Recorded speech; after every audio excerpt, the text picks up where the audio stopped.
سرزمین سندھ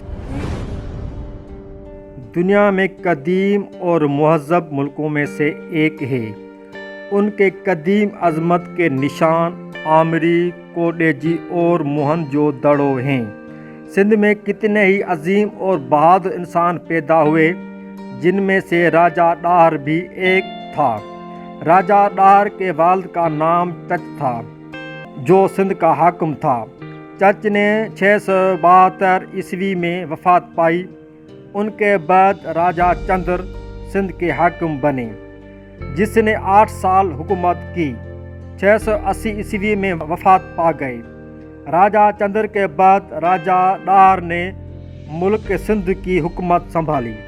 راجہ ڈاہر نے بہت ہی اچھے طریقے سے حکومت چلائی۔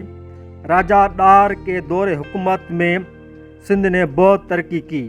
لوگ خوشحال بنے، امن امان کا ماحول تھا، لوگ سکون سے زندگی گزار رہے تھے۔ اس زمانے میں عرب ملکوں میں بنو امیہ کا راج تھا۔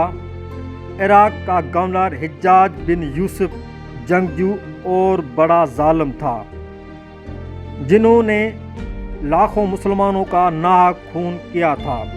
حجاج بن یوسف نے اپنے بھتیجے کو سندھ پہ حملہ کرنے کے لیے بڑا فوجی لشکر دے کر بھیجا۔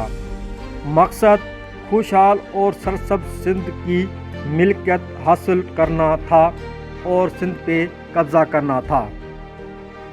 صحرائی علاقے کے بدوی عرب، جن کا گزر سفر صرف مال مویشی پہ ہوتا تھا، ان کے لیے سندھ جیسا خوشحال ملک کسی بڑے خزانے سے کم نہ تھا۔ اس سے پہلے بھی عربوں نے سندھ پہ 14 حملے کر چکے تھے، جو سندھ کے بہادر فوجوں نے ناکام بنائے تھے۔ عربوں نے سندھ کے والی راجہ ڈاہر پہ جو الزام لگائے تھے، وہ سراسر غلط اور جھوٹے تھے۔ ایسے ہی سمجھو کہ آج کل جیسے امریکہ دوسروں ملکوں پہ الزام لگا کر قبضہ کر رہا ہے۔ عربوں کا مقصد سندھ پہ حملہ کر کے خزانہ حاصل کرنا تھا، مطلب صرف مال ملکت پہ ہی نظر تھی، جیسے آج کل امریکہ کی نظر تیل اور مختلف معدنیات پہ ہوتی ہے۔ جب محمد بن قاسم سندھ پہ حملہ کیا تو سندھ کے جوان اور بہادر فوجوں نے بڑی بہادری سے لڑے، لیکن کچھ اپنے ہی غدار ہوئے، اور افسوس راجہ ڈاہر سندھ کی حفاظت خاطر بہادری سے لڑتے لڑتے میدان جنگ میں قتل ہو گئے، اور سندھ عربوں کے قبضے میں آ گئی، جنہوں نے بڑی لوٹ مار کی، خزانے لوٹے اور ہزاروں مرد اور عورتوں کو غلام بنا کے عرب ملک کے بازاروں میں فروخت کیے۔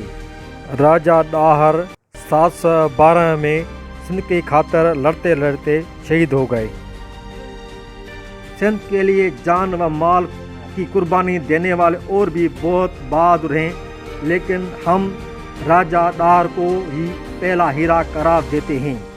ان کے بعد سندھ 340 سال غلامی میں رہی۔ سندھڑیت سر کیر نہ ڈیندو سندو کیر میار او یار۔